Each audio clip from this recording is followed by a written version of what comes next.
Right, hello. Sorry for the massive wait. I had to achieve corporeality. Anyway, if you've watched my mobile game video, you'd know that 99 Bricks is one of my favourite casual games. I say casual with the air quotations, as if you actually want to beat the game, it's anything but that. Oh shit. Before we get down to business, let me set the scene. 99 Bricks belongs to a category of mobile games I'd like to call endless runners. These games have you perform some activity that goes on infinitely, and your goal is to get as far as possible. You've got your Fruit Ninja, your Temple Run, your Hungry Shark, your Crossy Road. I could go on, but I won't. You get the point. Anyway, to keep the gameplay fresh and interesting, most of these games have missions. These are little goals that you can try and get, and they usually reward you with some currency or skins or some other garbage. Now, the important thing is to keep as many people as possible playing the game. You want to hit a sweet spot with these missions. Not too easy, but certainly not too hard. Right? Wrong. Well, at least for 99 Bricks it is. See, 99 Bricks is a game about magic, with goofy wizards, spells, and other magic stuff. So you can naturally assume that the gameplay would revolve around this magic, which would be correct. Now, what if I said that one of the missions in the game just said screw you and remove this magic, making you reach the highest level without using a fundamental mechanic that is literally vital for the game to work? It is called 99 Bricks, a wizard academy for a reason. Wizards use mana and cast spells and shit. That's their job. You can't just take that away, god damn it. But alas, they did. And this is why only a handful of people have ever truly beaten the game. Me included, obviously. Give you some perspective on how ludicrously low the percent in the clickbait thumbnail, which is legitimate by the way, and maybe even lower as the site didn't track all the people who have the app, is. Take everyone's favourite rage game, Getting Over It. It's a pretty hard game, right? I mean, surely only a few people can fight through the pain of losing all your progress. What? 9%? That's over 100 times more people than the measly 0.08% who've beaten 99 Bricks. Okay. What about beating Getting Over It? Not twice, 3 times, or even 10. 50 straight times. Surely this must be at least... It's still 2.5%. Who the hell has done this? Oh, I've done this. Me. Oh, my bad. Okay. I've got a good one. Jump King. This game is insanely difficult, and there's an achievement for beating the hardest map without falling once. Keep in mind, I fell over 2,000 times on the normal map, which is far easier and took me a third of the time to beat than the hardest one. Now surely we should be at least below 0.3%. That's it. That's still 4 times higher than beating 99 Bricks. What the fuck? For you to really grasp the immense stupidity of this mission, let me first give you a beginner's guide to spells and shit. Right. There are 4 spells in the game, but you can also use your mana to remove an evil wizard. Don't worry, I'll talk in more detail about those bastards soon. Or remove your last place block. You got your money spell, which gives you some money. Nice, but ultimately useless once you've bought all the upgrades. You got your cement spell, which makes your bricks and the bricks around it defy gravity. This one's also nice, but it's outshined by another spell, which I'll get to in a bit. You have your mystery spell, which can do anything, bad or good, but usually good. I'd stay away from it unless you really need it.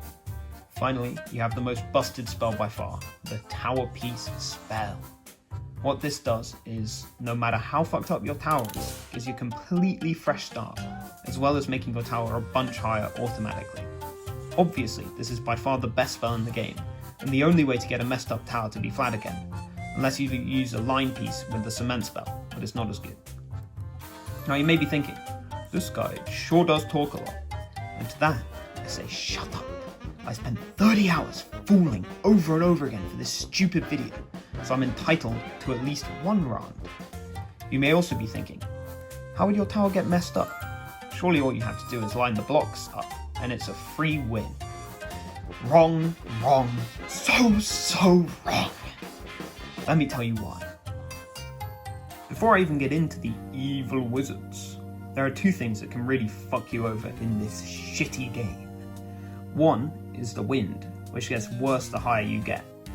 This can sway your tower and cause it to slant at an angle, especially when it's thinner, but even when it's really stable.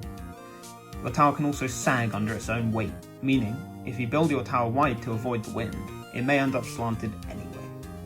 Now, at first, a slight slant may not seem like a problem. However, when you have to build a tower several hundred bricks tall without any spells to flatten it, the slightest slant can gradually get worse and worse until it's impossible to stack any more bricks without them slipping off. This slant can cause another problem, which is arguably the most frustrating, as it can completely catch you off guard. If your tower is the slightest bit imperfect, bricks may no longer fit together exactly, causing them to instead place themselves too high up or at a weird angle.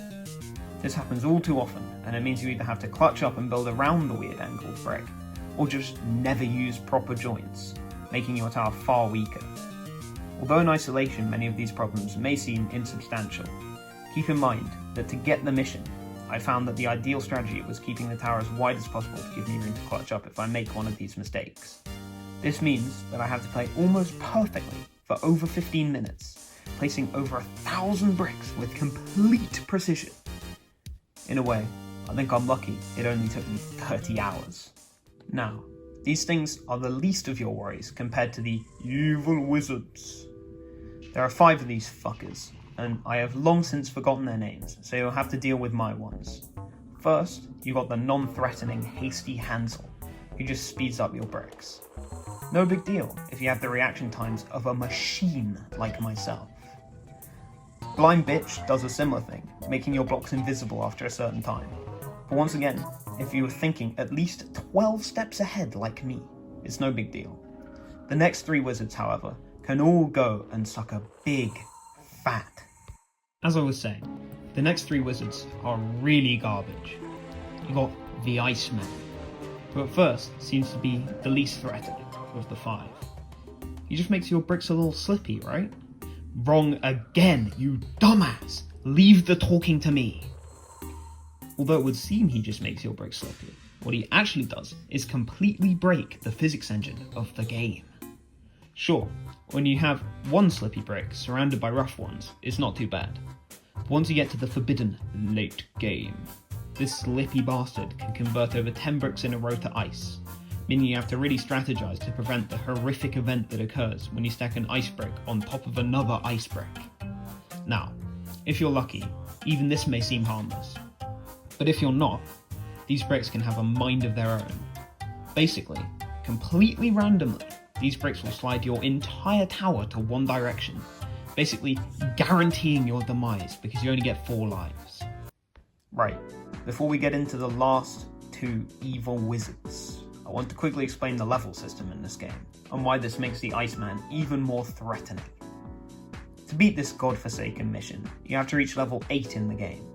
Levels are the game's version of checkpoints. When you reach one, all your previously placed bricks become petrified and won't be affected by gravity anymore. This includes ice bricks. This means the ideal scenario is the Iceman comes right before you reach the next level, so as soon as he's finished placing his bricks, you can just turn them to stone. But of course, it's never that easy.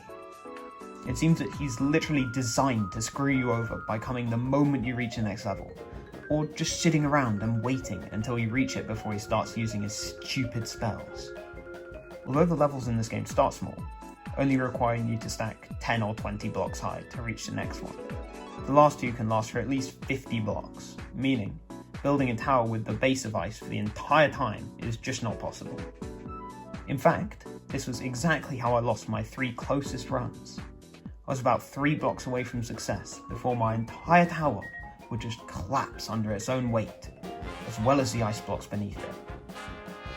Jesus Christ, I need to pick up the pace. This video is going to last 3 hours at this rate. Okay, the 4th wizard is Birdman, who summons birds who, when your bricks hit them, make them abide by gravity. You may be thinking to yourself, what does this idiot mean, abide by gravity? Isn't that the same as all the other bricks? And to that, I say, what did I tell you about talking? Shut up and listen to me rant endlessly about a game no one cares about. Right.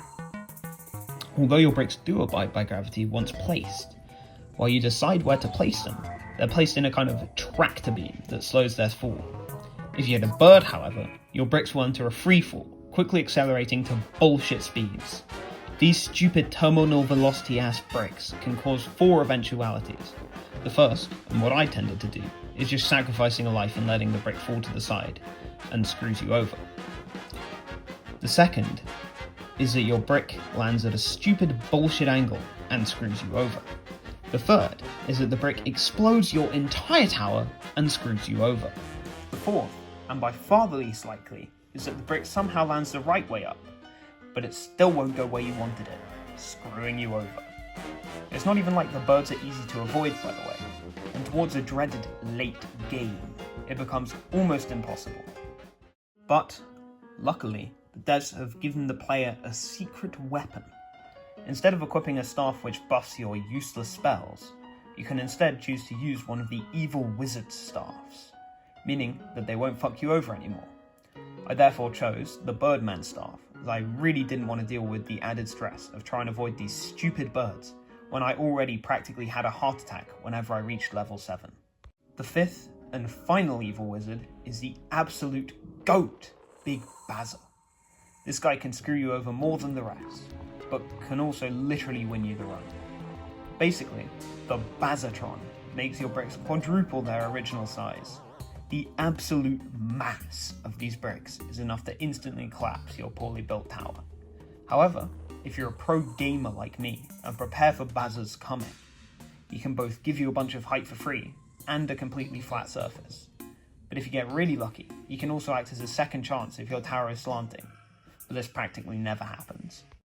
To add insult to injury, instead of most Infinite Runner type games, which have either a large amount of relatively OP upgrades, or even a stupid pay-to-win feature, 99 Bricks has neither. Well, it does have some OP upgrades, but these are mostly limited to upgrades to your spells and mana, because that's what makes the game fun! The only applicable upgrades for this mission are some measly health upgrades, but most of the time when you lose, it's from your entire tower falling over, so it doesn't even matter. As well as the aforementioned evil wizard staffs. Okay, now I'm done ranting about how hard this stupid challenge is. You may be wondering what magical strategies I came up with to not use magic. The most obvious of these is just playing extremely carefully and precisely. I tried to always play the least risky moves, and if the tower seemed askew or slightly slanted, I tried to rectify or straighten it as soon as possible. As I previously mentioned, keeping the tower as wide as possible, although extremely tedious, is ideal for this to work. For the evil wizards, I came up with some neat workarounds for all the annoying ones, apart from the god-awful Birdman who I just decided to remove. The two easy ones just require you to try and think ahead, as well as trying to keep your cool. They don't last forever, so it doesn't matter if you make some suboptimal moves. As long as you don't do anything too stupid, you should be fine. For Big Bazza, the important thing to do is to set up some 2-block high areas so you can stably stack the chunky blocks. I also tried to keep the tower as flat as possible, in case there were no joining points and I just needed to lay a big block down flat. Overall, I think Bazzatron Prime is all about thinking outside the box. There may be some really good joining point way down low that you don't see initially, but will work because of the freakishly large blocks. Overall, I'd say he's the most fun, balanced and interesting of the 5, and whenever I saw him, I was genuinely happy. After losing over and over again to the Iceman, I developed some in-depth plans and strategies to minimize the slippiness. The main goal should always be to try and encapsulate the icy blocks. Never cover the entire surface of the tower with them, as then anything you build on top has a good chance of slipping off. The ideal strategy is to try and build little pockets of icy blocks, then surround them with the rougher normal blocks to prevent any possible slipping. Another good strategy is to try and stall as much as possible if you're close to the next level when he attacks, so you can convert every ice block to stone. Overall, if you're not unlucky, you can usually come out okay. Now, these strategies are all well and good in a vacuum, but there are just so many variables that can go wrong and compound together when you're actually playing, that you never know what's going to kill you till you've already lost. And, to make matters worse, the higher you get, the worse every single problem gets. Wizards like the Iceman and Big Bazza cast more spells. Bricks fall faster, giving you less time to think, and there's far more wind, and the height between the levels gets much larger, meaning you have to make more and more stable towers. This gets so bad that your tower will almost always collapse under its own weight near the coveted level 8. I therefore realised that I had to make a call at a certain point and just speedrun to the goal, leaving my stable tower behind and trying to build as high as possible, as quick as possible before everything fell apart. And after about 100 attempts, I did eventually get it. I would have loved to get some footage of my live reaction, but I'm being deadly serious here. I was in church. I sometimes think that without the power of Jesus Christ, our Lord and Saviour, amen, I would have never beaten this challenge. But thank God, literally, I did. I look forward to never playing this game again. If I haven't put it up already, here's a cosmetic you unlock for beating everything that is literally nowhere else on the internet, as no one has documented beating this game, ever. Okay, thanks for watching. If you've come this far, I appreciate you listening to me rant about a mobile game for however long this video ends up being. I encourage you to try to beat this game too. Apart from that one mission, it's actually really fun, and using magic, it's far more balanced and fair. Oh, also, hope you enjoyed my body. I got sick of being atmosphere, so decided I'd get dripped out. Bye, I guess. Oh, one more thing. This is improv, because I didn't write this in the script. I just remembered I have some funny haha videos of my genuine reaction right after losing over and over again. I think there's 2 of them. It's a little depressing, so I'm putting it right at the end, because I'm a little embarrassed of how emotional I keep getting over this dumbass game. But was it worth it? No, it really wasn't. But you know, now you can see what the Master Wizard cosmetic is. So there you go. Maybe I'm doing the internet a favour here. Fucking hate my life, man. I swear. My heart. Twice. Dude. I was like 3 blocks away. Dude, I swear. Alright, this is before the making of the video. This is just after. I'm really sorry. I've just fucking... I swear. Future me better fucking do this. I swear. I swear to fucking God. Piece of shit game. I swear. I'm wasting my life. Fuck my life. Okay, thank you. Bye-bye. Kill me. It's like 4 times that I've got the level 7 and fuck that. 2 of which I probably could have won. That sucks. It sucks. Because I know I can do it. Sucks.